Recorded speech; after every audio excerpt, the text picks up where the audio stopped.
Welcome back to the Unstuck movement. This platform was created for you to break the chains that have been holding you back in your life. So what we do on this show is we bring on amazing guests who have incredible stories of breakthrough. They've had this breakthrough in their life, and I want to use these stories as an example for you so you can find breakthrough in your life. I want to thank the sponsor who makes this thing possible, the Connected Leaders Academy. So the Connected Leaders Academy is hundreds of leaders, authors, speakers, coaches from all over the world who come together and help each other grow. If this sounds like a community that you would benefit from, I've benefited immensely from the CLA. Make sure you check out connectedleadersacademy.com. You can also find the creator, Jose Escobar, on Facebook and on LinkedIn. Make sure you check him out for yourself. But today, our guest of honor is the incredible Carolyn CJ Jones, a forgiveness coach and author known for her YIPPEE Method, which we're going to find out today, of healing,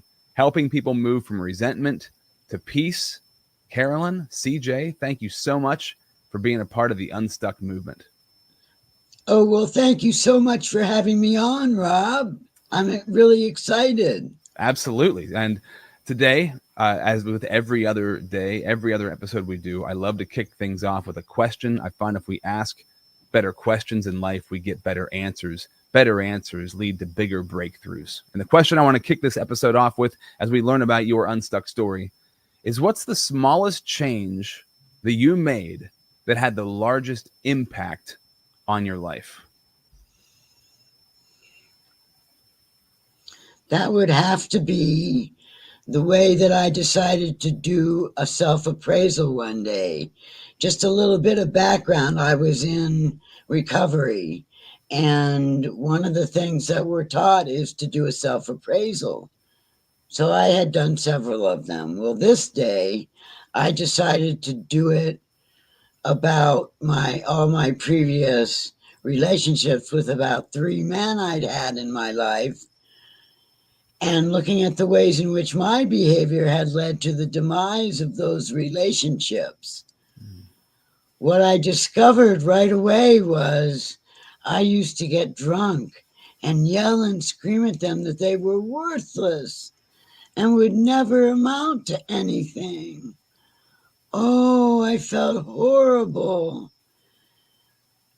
Thank goodness they've all forgiven me. But the thing is, I didn't even mean it about them. I meant it about myself. When I said that to myself, I had an aha moment.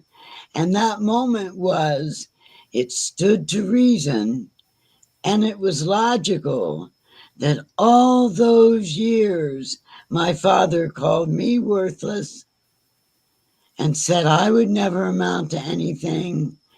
He really meant it about himself, not about me. This was life changing for me. Suddenly I saw him as a fellow human being who was wounded with the worthless wound, just like I was. And I could relate to how he might feel. I had compassion for his wounds. So go along about a year, and I had compassion for my mother also and her wounds. And I went back and forth between anger and compassion for about a year until one day I noticed I had forgiven them. The peace that came, Rob, was immediate and immense.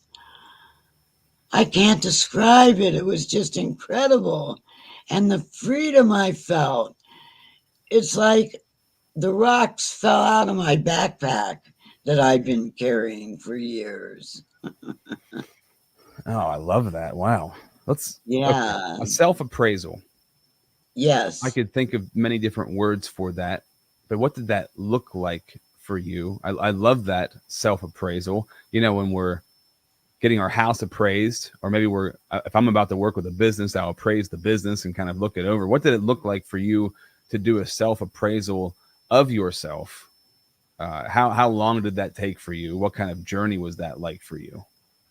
It was different in recovery, because in my YIPPEE Method of Healing, I have a self-appraisal in that too, but it's really totally different than what I did in recovery. And I can't remember exactly how that one was.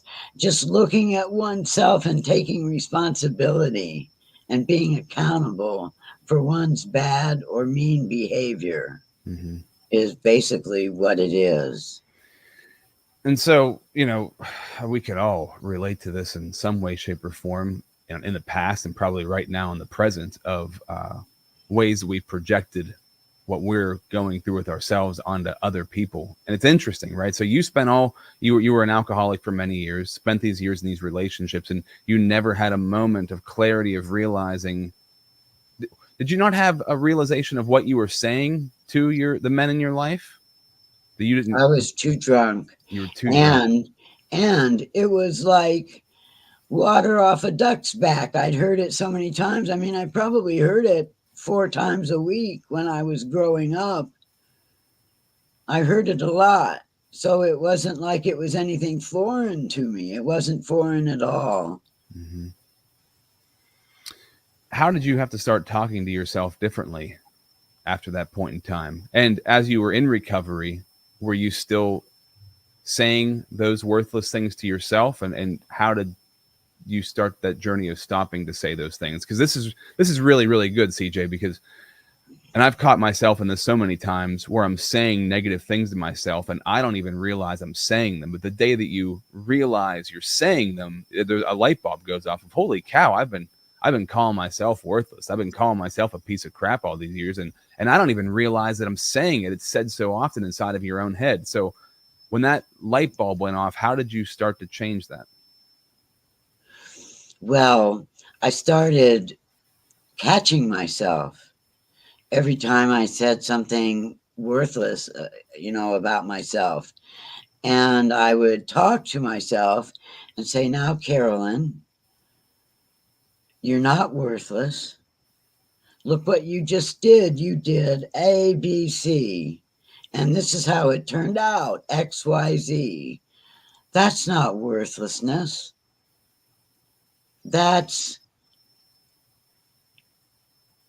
I can't think of a word for it right now, but that's progress. That's something that you did that was important. Yeah, it's worthwhile. It's not worthless. Worthwhile. It's worthwhile. Yes, that's the word. And so this is also really good, right? Because if we don't stop and take the time to assess what we're saying to ourselves, and we don't stop and take the time to correct that, we're never going to change that. Right. And I think a lot of people, they don't want to take the time to fix those things, because you have to stop every time you're saying it and fix it. Is that how it was for you? Finding yourself throughout the day, pausing, fixing, and then moving forward? Yes. And I need to be honest and say that I still have times and things that I'm doing where I feel worthless. And it's like I have to really think about what the problem is when I'm stuck in something. And it always comes back to my feelings of worthlessness for myself. They've gone away for the most part, but every once in a while they pop up again. Sure. Yeah. It's always the kind of, at least if this is the same way for you, it is for me. It's the go-to when I start to get frustrated, or I start to get something I don't quite get easily, or I'm struggling with. I'll go to that initially, and you have to reframe it, because you can fall right back into that pattern. It's amazing how that pattern, because of the neural pathways in your brain, that pattern's been dug in there like a sled riding path that's been ridden down 100 times. It's a very deep path. So you break that and make a new one. Yes. Maybe even a toboggan.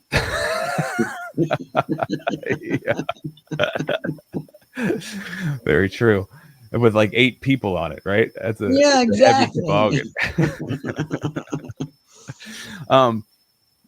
When you talk about alcoholism, right? How long, if you're willing to talk about this, and if you're not, it's okay, but how long were you an alcoholic for? 30 years. That's got to be a really deep path dug in. Very deep. And the thing is, for that whole 30 years, I was very angry and bitter and resentful of my upbringing. Mm-hmm. I couldn't see anything good. All I could see was the bad that had occurred.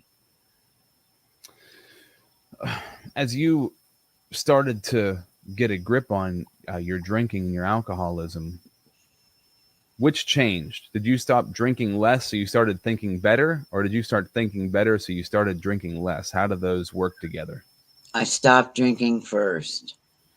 And it took, oh, that first couple of years was horrible. I wanted to drink so badly because I was feeling feelings Mm-hmm. that I had hidden from myself because I drank. And so I couldn't feel them when I drank. And all of a sudden, here I didn't have anything to numb myself out. So it was very difficult, Rob. I was dealing with the rejection as a kid, rejection from an unrequited love, which is what threw me over my edge and led me to sobriety in the first place, Mm-hmm.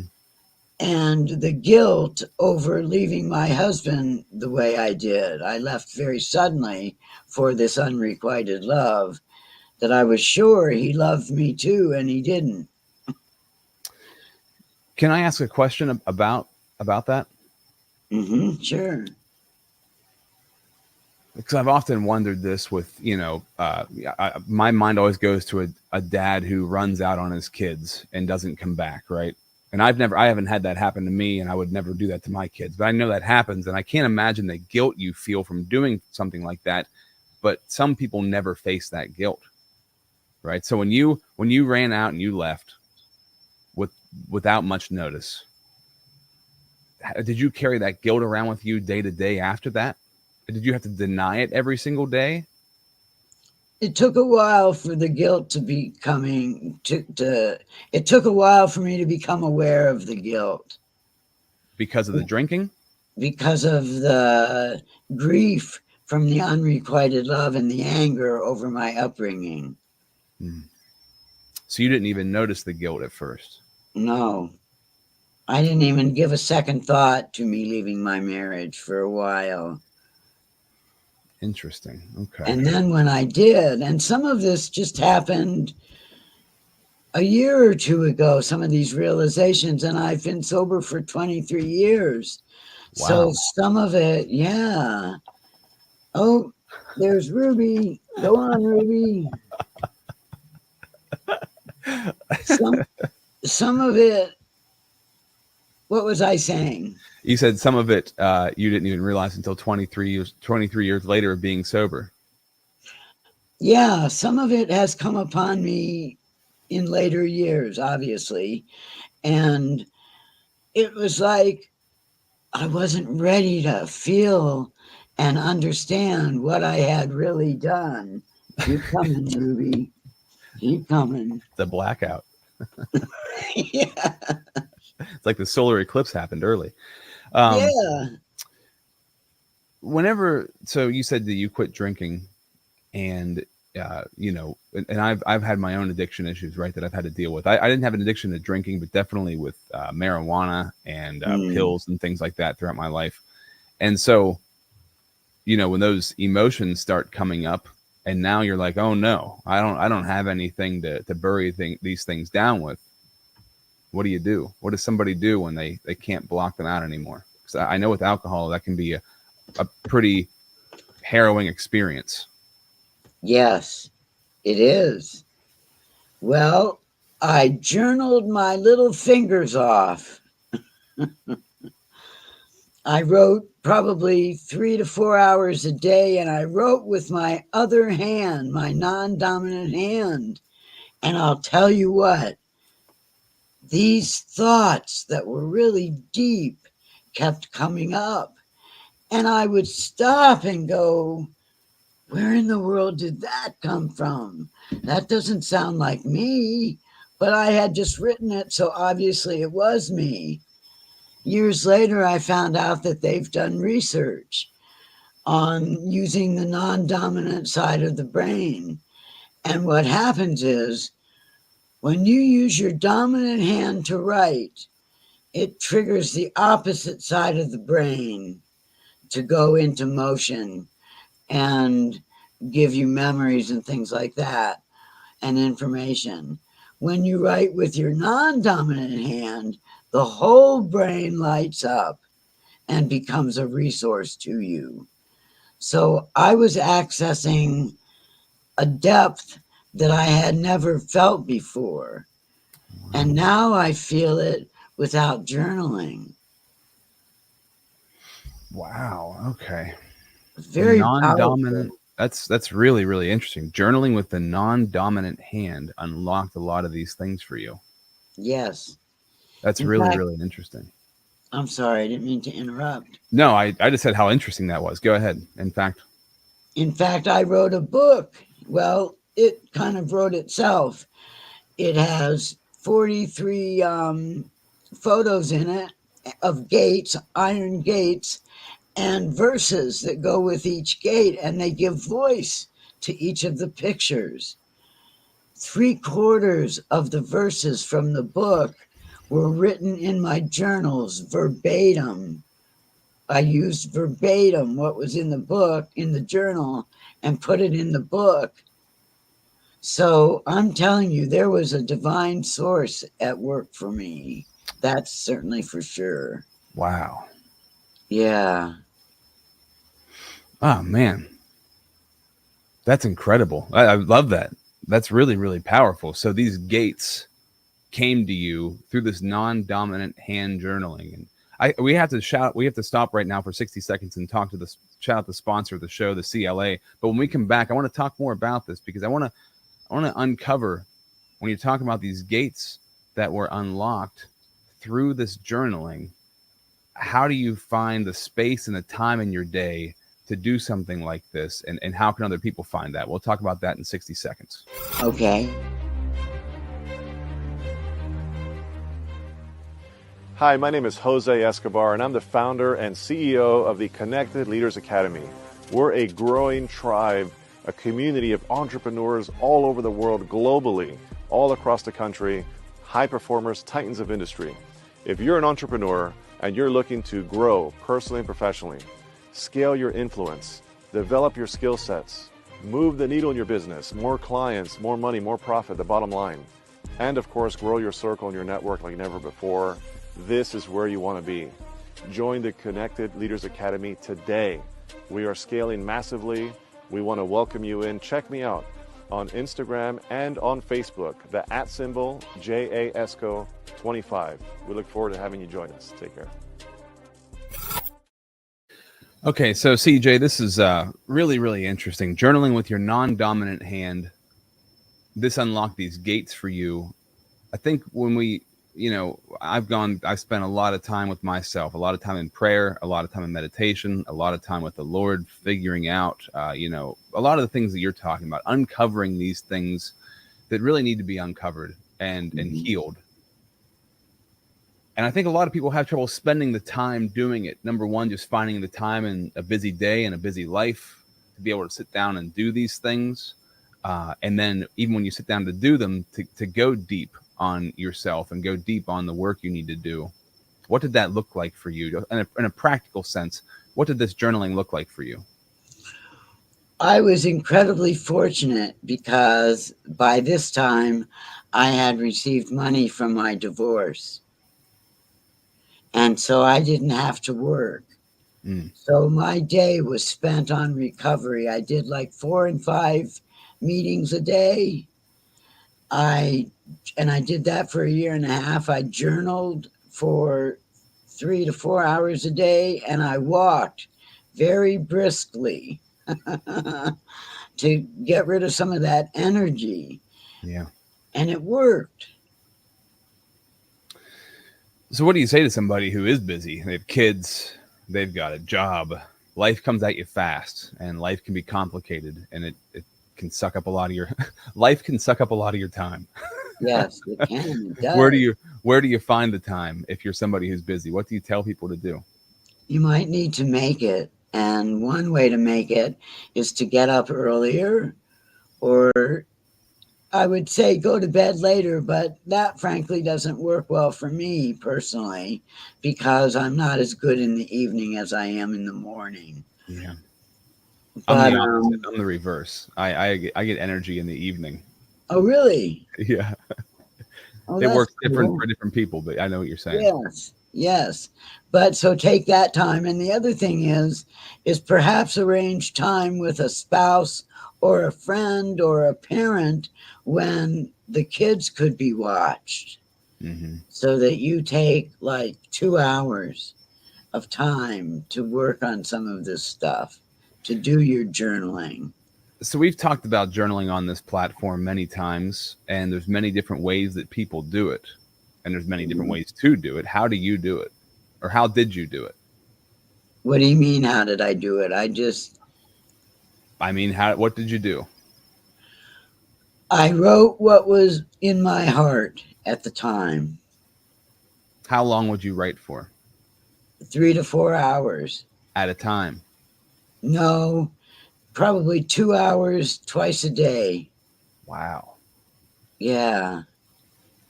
And you would just anything that came to you. 'Cause if I journal, I'll journal for maybe 10 minutes. You're doing 4 hours a day. Maybe you don't have as many ghosts in the closet or something.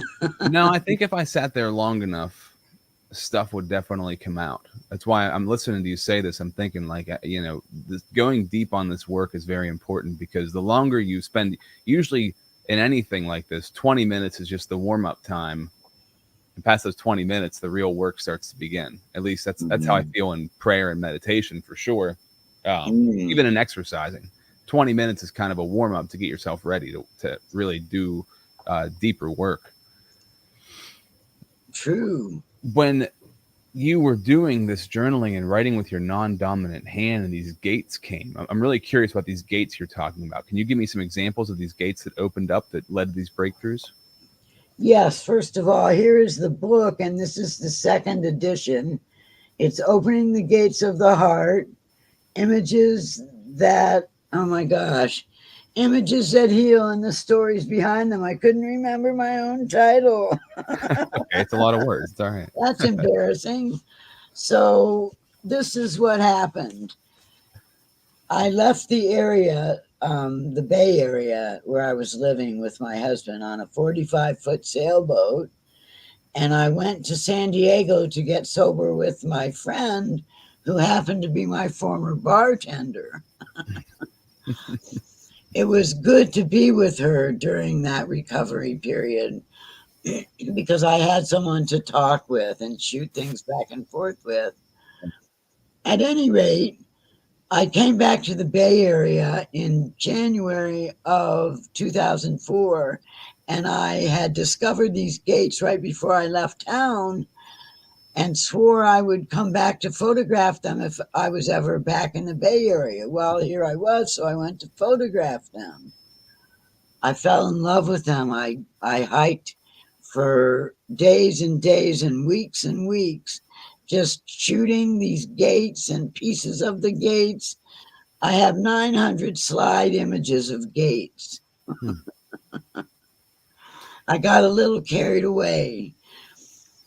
That was in January, February. In November, I was journaling. Oh, let me say this. Over here, I was photographing the gates. Over here, I was journaling for my sanity and my sobriety. They did not cross paths. They were each their own separate and distinct activity. Hmm. And then one morning in November, I wrote, I have spent a lifetime spinning webs of terror and shame between the spires that stand as sentinels to my heart. Hmm. I couldn't believe I had written that. Me. I don't talk like that, but I wrote it. And then I became really excited because I remembered this photograph that I had titled Webs of Fear. Hmm. And here's Webs of Fear, and it goes with that verse. Mm-hmm.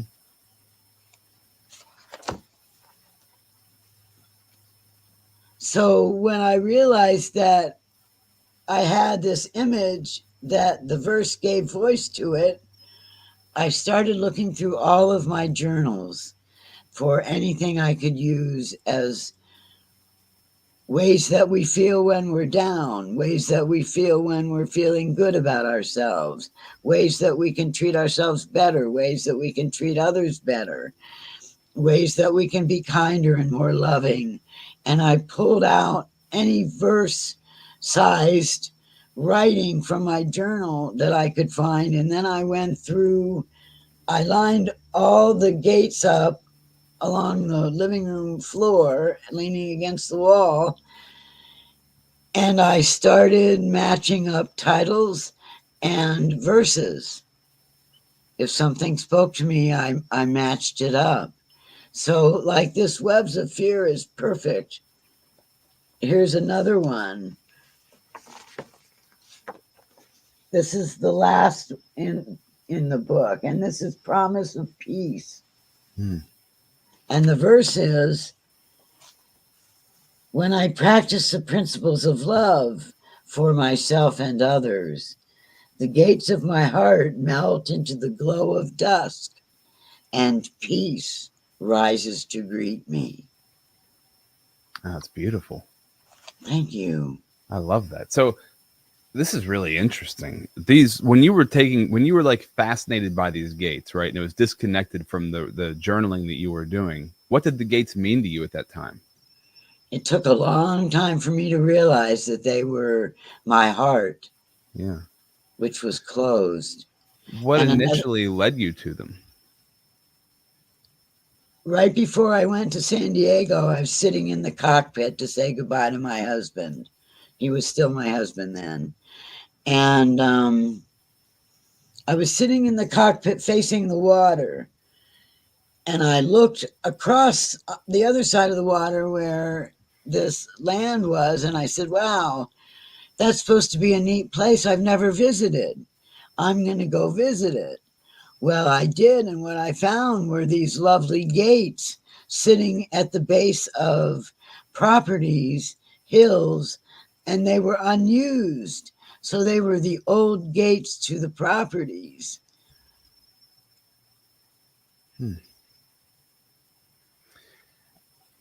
I'm just like, it's so interesting, like in life, how things that seemingly don't have any connection come together, and how for everybody, different things are the things that lead them to like the healing or the discovery they need to have. Yes. And I see the correlation with gates though, because gates closing, gates opening, doors closing, like having certain gates open, you need some to open, you need other ones to close. Yes. There's a lot of significance there, but also the designs, like you were showing me in some of those pictures, the designs of those gates speaks a lot too to like what you were writing about. When you're doing your journaling, so initially you were just writing whatever, but eventually it started to become these kind of poetic tales that you were telling. Yes. Was it always that, or it became that at some point? It was always that. The poetry was within the journaling, was within the whole of my journaling. Did you realize what you were writing at the time when you were writing it, or was it just you were just kind of like letting your hand move? I was just letting my hand move. And I have 30 journals. I'm getting ready to write a memoir, and I'm going to go through the arduous job, I have a feeling it's going to be, of reading all my journals. Wow. Yeah, that's going to be quite a job. And I want to say one quick thing, Rob, about to your audience, to your listeners. Yeah. When they start to use their non-dominant hand for writing, first of all, print. It's much easier to connect lines than it is to write cursive or script. And secondly, know that even if it doesn't look like anything you can understand, so it's illegible, you are still accessing the places in your brain that you need to be accessing. Yeah, I think. And, Oh, go ahead. Sorry. well, one quick thing, and your writing will get better. My left-handed writing is now neater than my right-handed dominant hand writing. Yeah, I bet after all these years of journaling, it would be 4 hours a day. I would think that would definitely happen. That does it, yeah. You know, as you're talking about this journaling too, sometimes I've experienced this. If I'm just letting myself journal and it's just kind of like a stream of thought, whatever comes out kind of thing, I'll think, oh, this is stupid. What am I doing this for? And that's what people think, I think, right? Like, this seems like a waste of time. This doesn't actually mean anything. Why am I doing this? How did you push past that period of time? How do you push past that period of, like, if I'm journaling and I'm writing things that I'm thinking, right? That makes sense to me. But just to journal what seems like nothingness and something comes out of it, how did that process go for you? Because that can feel like a waste of time. That's the only way I can think of saying it.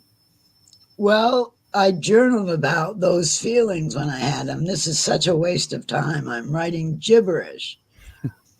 And then something with substance would come about. I was too early in the belief in the divine or God to ask for help doing this. But in retrospect, in hindsight, he was there the whole time. These were not accidents, these writings and such.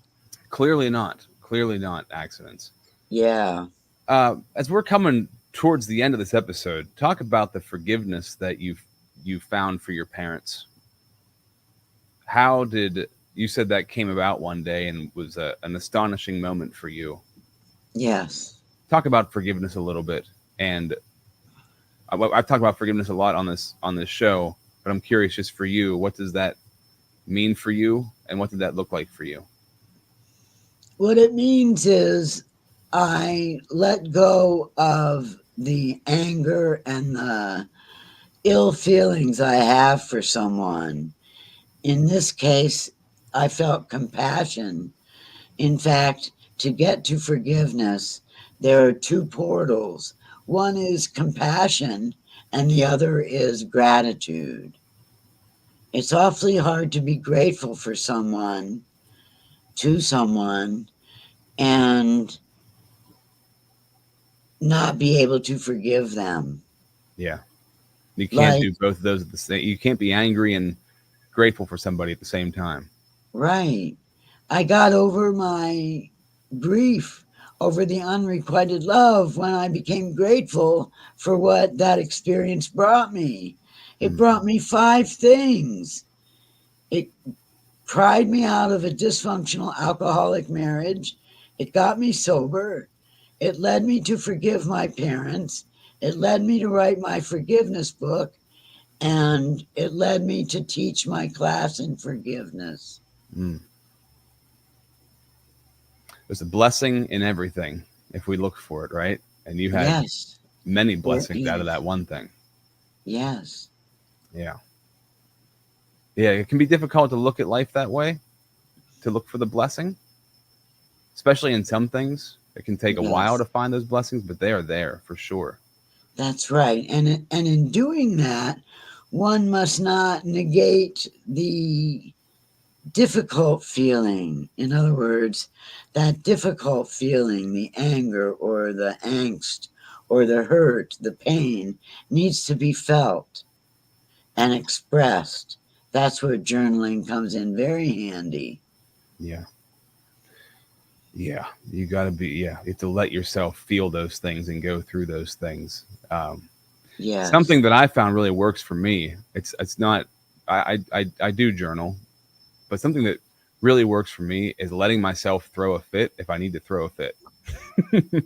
Oh, that's great. That's Like, great. because sometimes I just want to act like I just want to throw a fit, and I'm not throwing it. I'll go in my car or go where nobody else is around. But if I'm fired up about something and I feel like out of control with it, I'll just throw a fit about it, and I get it out, and then I feel a lot better. And I'm like, all right, I know that that's not anything that anybody needs to receive from me, but I needed to get it out, right? So Yes. Yeah. I'll give it to God in the sense that I'll just kind of like, I'll let it go in my own time in my own place, and it's really powerful. It really does make a huge difference. And so Yeah. I think a lot of times in life, and I'm curious if you felt this way growing up, you felt like there was not a safe space, maybe for you to express or communicate how you felt like you needed to, and so you bottle all that up, and then you never have a place where you feel like you're allowed to release this stuff. So when you let yourself release it, it can feel wrong at first. Does that resonate with you? Yes. Extremely much. What is the YIPPEE method? Oh, YIPPEE is an acronym, and it stands for Yearn, investigate, process, practice, evolve, and empower. The Yearn stage has 5 subcategories. They are awareness, willingness, letting go, acceptance, and gratitude. Is this a process that you take people through in the process of forgiveness? Yes, it ends up in forgiveness in the 6th stage, the empower stage. Mm. And in the evolve stage, we do a self-appraisal, which is real quick. Ask and answer these questions. What are 2 kind and loving things I did for another in the last 2 days? Write those down. And then write down 2 kind and loving things you did for yourself in the past 2 days. And then when you've celebrated yourself, because you need to celebrate yourself, write down 2 unkind, unloving, and maybe even mean behaviors that you did to someone else, and then do it toward yourself. The unkind, unloving, and mean behaviors toward yourself. And that's very revealing. Mm. You wouldn't think that it would be, but it is. Very revealing in what way? Behaviors that in the past I wouldn't have even been aware of, but had I become aware of them, I would have been horribly ashamed of them. And at first I was, but I got to the point where I could see the bad behavior and identify it, and then I could make changes so I didn't repeat it. Yeah. That's very empowering. It really is, to be able to see it, not be in shame or guilt about it, do something about it, turn it into empowerment. Yes. Because if we see it, right, I mean, the first step really is to see it, which is hard enough to do. But then once you see it, now I got to do something about it. And that's where you overcome that shame. That's where you build that self-esteem, and start to have the building blocks that rebuild you. Really good. That's very good stuff. Carolyn CJ, this has been a wonderful episode. I very much enjoyed this. If people want to find you, they can go to CarolynCJJones.com, and on your website /sacred-spaces. Is that right? Mm-hmm. And they can email you, CarolynCJJones@yahoo.com. Is there anything you want to leave the audience with before we sign off? Yes. Have hope. And hope is an acronym. It stands for hold on, pain ends. And it also stands for hold on, possibilities emerge.